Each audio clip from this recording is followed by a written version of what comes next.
Hello children, welcome back to your channel master ji. तो 9th class बेटा, आज हम पढ़ेंगे economics chapter 3 poverty as challenge. Poverty जो है कैसे एक चैलेंज है, इस चैप्टर में पढ़ेंगे। ये सबसे पहले हम देखते हैं इधर क्या है, ओवरव्यू। इसमें क्या क्या पढ़ेंगे मतलब इस चैप्टर में। तो इस चैप्टर में जो पॉवर्टी है उसके बारे में हम डिस्कस करेंगे, जो कि इंडिपेंडेंट इंडिया के सामने सबसे बड़ी, सबसे महान, कठिन चुनौती है ना। ये इसके बारे में डिस्कस करेंगे कैसे है।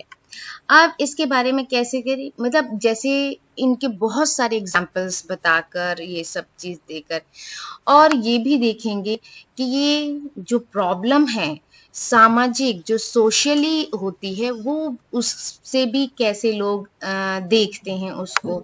हम लोग देखते हैं ना, कह रहे ये गरीब है, तो किस तरह से देखते हैं लोग, ये भी हम इस चैप्टर में पढ़ेंगे।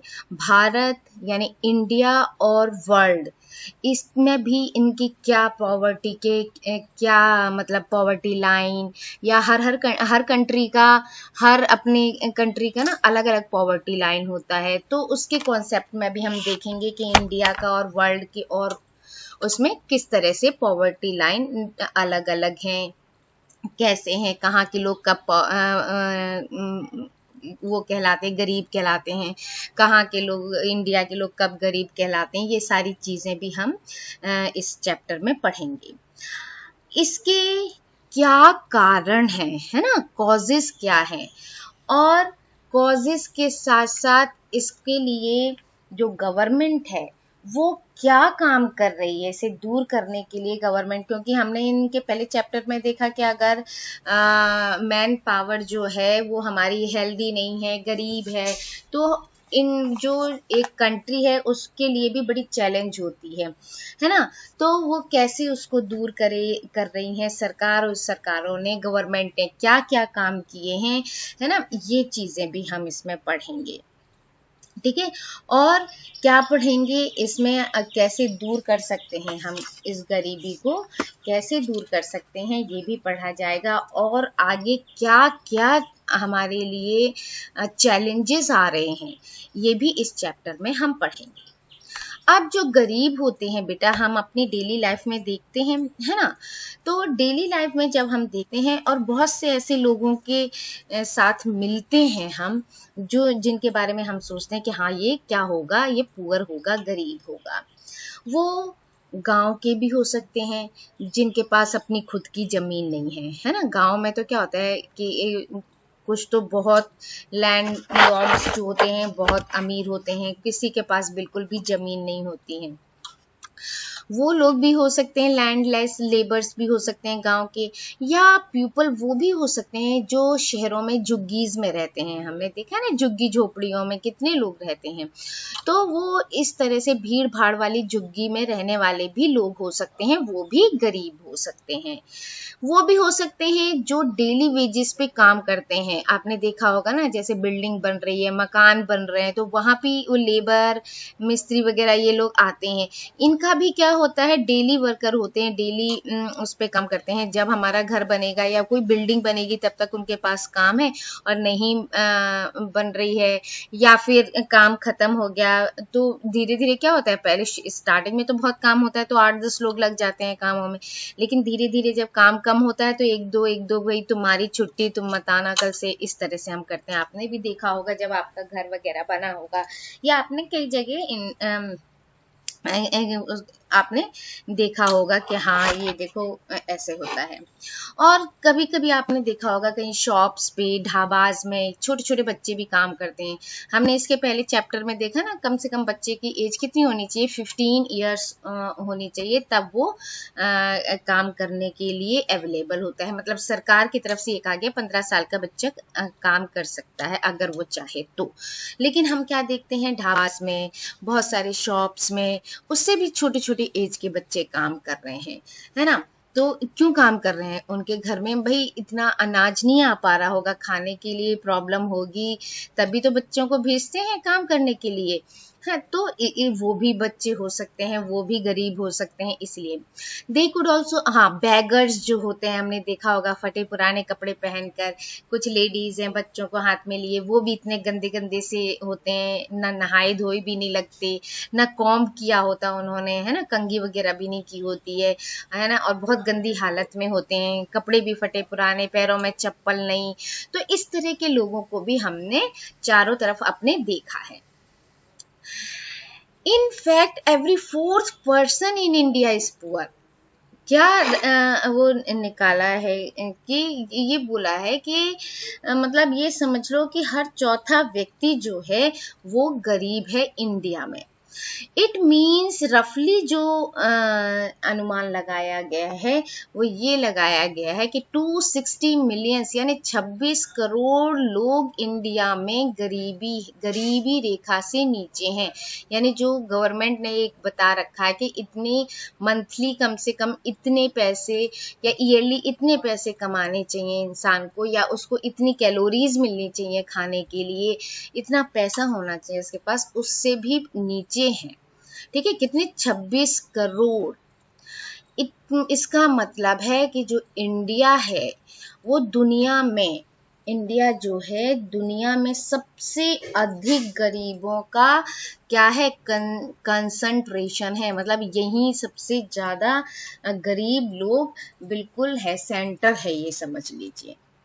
तो ये क्या है, ये बहुत बड़ा, बहुत सीरियस चैलेंज है इंडिया के लिए, कम से कम तो, है ना, बहुत बड़ा चैलेंज है। जब तक हमारे लोग गरीब रहेंगे हमारा इंडिया आगे नहीं बढ़ सकता। अब क्यों है ऐसे गरीब, हम देखिए 2 टिपिकल केसेस पढ़ते हैं गरीबी के बारे में। सबसे पहले हम अर्बन केस पढ़ लेते हैं, शहरों में कैसी गरीबी होती है। तो यहाँ पर एक स्टोरी दी गई है 33 ईयर ओल्ड राम शरण की। राम शरण जो है वो कहाँ रहता है, रांची के झारखंड के पास एक गेहूं की व्हीट मिल में काम करता है, गेहूं की आटे की मिल में काम करता है, मतलब फैक्ट्री होगी आटे की, वहाँ आटा वाटा गेहूं पिसाते होंगे, तो उधर काम करता है। लेकिन वो कैसा लेबर है, वो डेली वेजेस पे काम करता है। आज अगर मिल वाले को जरूरत है लेबर की तो उसे काम पे रख लेंगे, नहीं है जरूरत तो उसके नहीं रखेंगे, उसको निकाल देंगे। इस तरह से अगर वो काम उसको मिलता रहता है तो वो मंथ में 1500 ओनली 1500 महीने में कमा लेता है, जो कि बिल्कुल भी उसके लिए पर्याप्त नहीं है कि नहीं। अब इतने से में क्या होता है, 1500 रुपये सोचिए, तो उसके लिए ये क्या है, उसके लिए ये काफी नहीं है। ये मनी उसकी फैमिली को चलाने के लिए बिल्कुल भी काफी नहीं है। क्यों? क्योंकि उसको मिला के उसकी फैमिली में 6 बच्चे हैं, वाइफ भी है, 4 बच्चे हैं, 4 बच्चे, वाइफ और खुद 6 लोग हो गए। 6 लोगों के लिए सिर्फ 1500 रुपये, तो बताइए कैसे वो अपने खाने पीने को और चीजों को मैनेज करेगा। पहले खाना पीना ही पूरा कर ले, पढ़ाना लिखाना तो भूल ही जाओ कि वो अपने बच्चों को पढ़ा भी लेता होगा और हेल्थ केयर भी कर लेता होगा। और ये आगे के हमने दोनों चैप्टर में पढ़ा है कि किसी भी कंट्री के लिए है एजुकेशन, या इंसानों के लिए एजुकेशन, हेल्थ, ये बहुत ही प्रायर होती है ये, और ये नहीं कर पाते होंगे, है ना। अब 1500 रुपए में वो खाना इकट्ठा करे, बच्चों को पढ़ाए, कपड़े दिलाए, या फिर क्या क्या करे, है ना। तो ये उसके लिए पर्याप्त नहीं है, उसके लिए पूरा नहीं पड़ता है। उसके घर में 6 महीने, 4 children age between 12 years to 6 month, 12 साल से लेकर 6 महीने तक, यानी 6 महीने का बच्चा जो है सबसे छोटा है और 12 साल का सबसे बड़ा है। तो इतने लोग उनके घर में रहते हैं।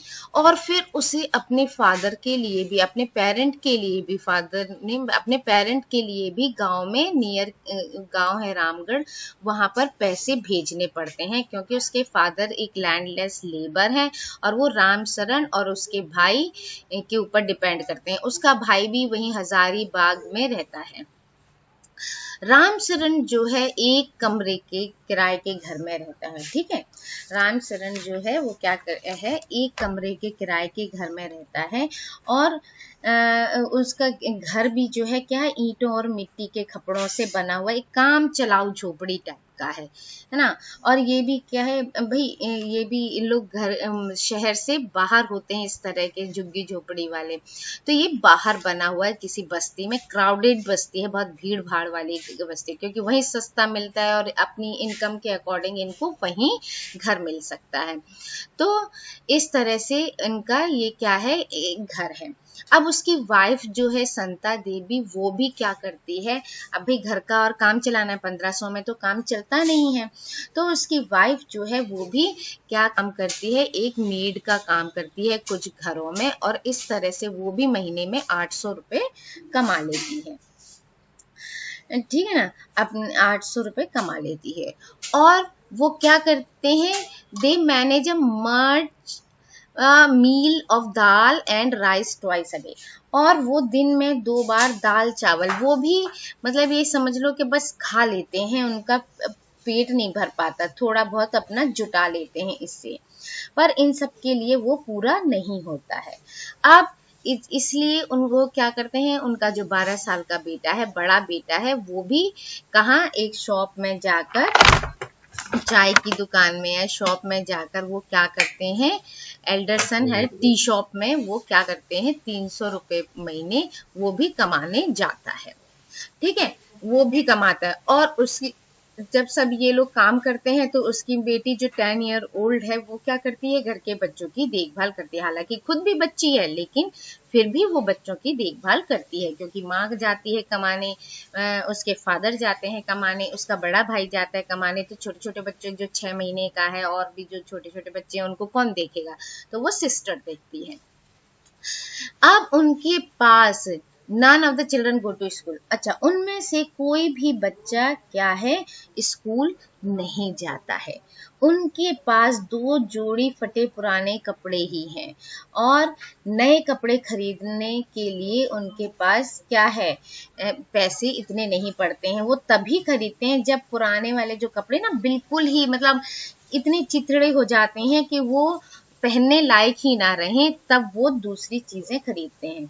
और जूता पहनना, शूज आर अ लग्जरी, उनके लिए जूता पहनना तो ये समझ लो कि लग्जरी है, कि अरे भाई बहुत बड़ी मतलब हम अमीर हो गए, इस तरह की चीज है।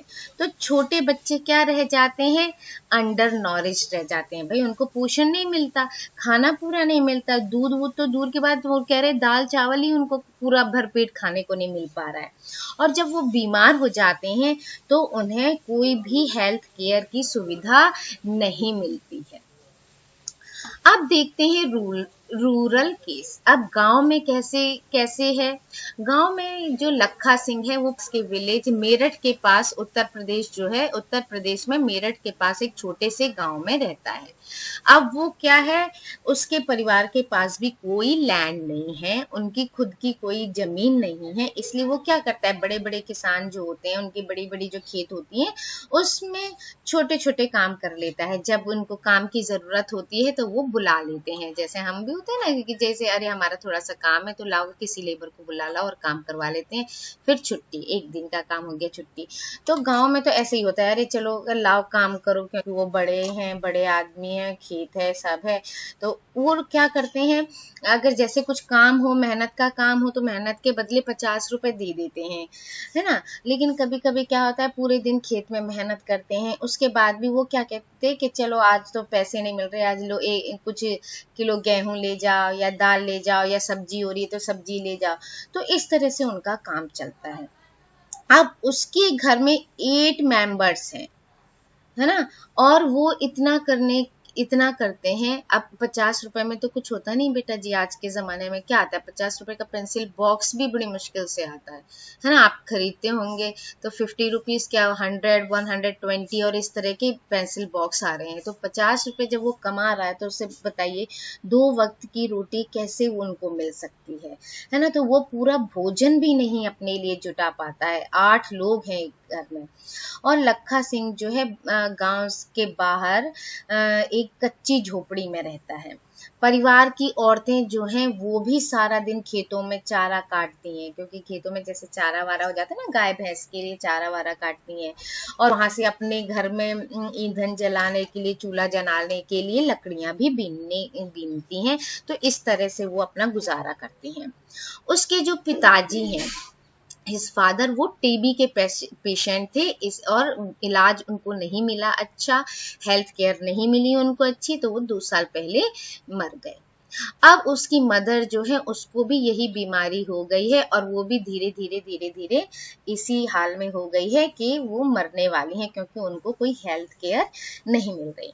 हालांकि गांव में स्कूल है, प्राइमरी स्कूल तो हर गांव में होते हैं, है ना, 5th तक तो सारे स्कूल होते हैं, हर गांव में होते हैं, छोटा से छोटे गांव में भी।